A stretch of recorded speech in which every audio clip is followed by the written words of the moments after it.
Prezados irmãos, a Velha Aliança, o chamado Antigo Testamento, era um conjunto de letras e palavras que eram para ser interpretadas e aplicadas. A nova aliança que nós estamos vivendo não é nas letras ou nas escrituras, mas no Espírito Santo, que vivifica, que revela. O Espírito vivifica as palavras. Então, para que servem as Escrituras do Novo Testamento?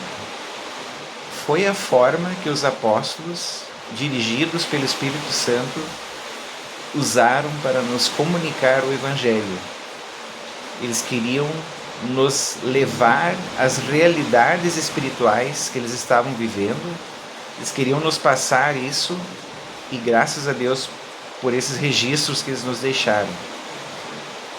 As palavras do Evangelho são palavra de Deus, palavra que vive e é operante. O registro em letras e palavras nos remete a uma realidade espiritual. É como um link. As palavras ajudam a clarear as realidades espirituais que estão acontecendo na vida de alguém.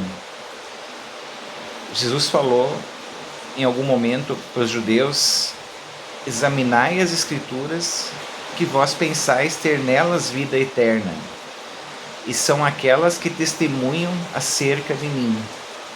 As Escrituras, elas levam ao Cristo vivo, levam a realidades vivas espirituais. Deixa eu dar um exemplo num conjunto de palavras. Reparem as palavras Mateus, Daniel. São palavras conhecidas, você já ouviu em algum momento. A que remete ouvir Mateus, Daniel? Remete a 2 livros da Bíblia? Literalmente sim. Porém, para mim, de um tempo para cá, Mateus, Daniel é um link que remete a uma pessoa viva, com todo um conjunto de complexidades e contexto que eu apenas comecei a conhecer. Faz um tempo que eu comecei a ter contato com essa pessoa, já descobri muitas coisas e muitas outras ainda virão. Então, não é mais M-A-T-E-S, é uma pessoa que vem para a minha realidade quando eu falo ou alguém me fala em Mateus, Daniel. Veja um outro exemplo. A paz de Deus. Em Filipenses 4:7 diz que a paz de Deus, que excede todo entendimento, guardará os vossos corações e os vossos pensamentos em Cristo Jesus.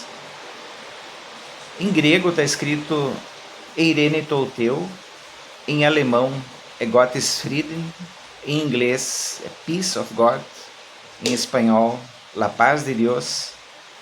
É tudo mesmo. O link está correto.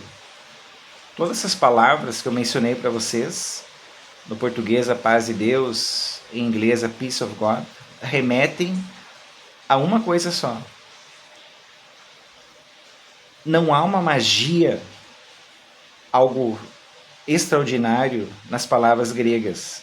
Elas são normais, assim como em qualquer outro idioma. Mas a realidade espiritual que está sendo falada aqui, nesse caso a paz de Deus, é grande, ela é viva, ela é indescritível em palavras. Eu conheço essa paz de Deus e é algo sobrenatural. Nem Paulo tenta explicar. Ele apenas menciona a paz de Cristo. A explicação que ele dá é que não tem explicação. Ele diz que excede todo entendimento. Mas a realidade do Evangelho é que cada um de nós ouça essas palavras e vá conhecer o que está sendo falado, o que é essa paz de Deus, qual é a realidade dessa paz de Deus. A linguagem humana não consegue explicar claramente as realidades espirituais, mas ela nos remete a elas. O Espírito Santo é quem revela a realidade que está sendo mencionada. A revelação não é uma explicação, é uma percepção ou experiência espiritual desta realidade. Essas realidades espirituais são muito grandes e são reveladas aos poucos, em camadas, possivelmente durante toda a nossa vida. As palavras do Novo Testamento, do Evangelho, elas não funcionam sem o Espírito Santo. O Velho Testamento não trata sobre as realidades espirituais que nós encontramos no Novo Testamento. O Velho Testamento traz orientações sobre rituais, comportamentos, festas, ações externas, limpezas, lavagens. Eles não precisavam de revelação para entender do que se tratava.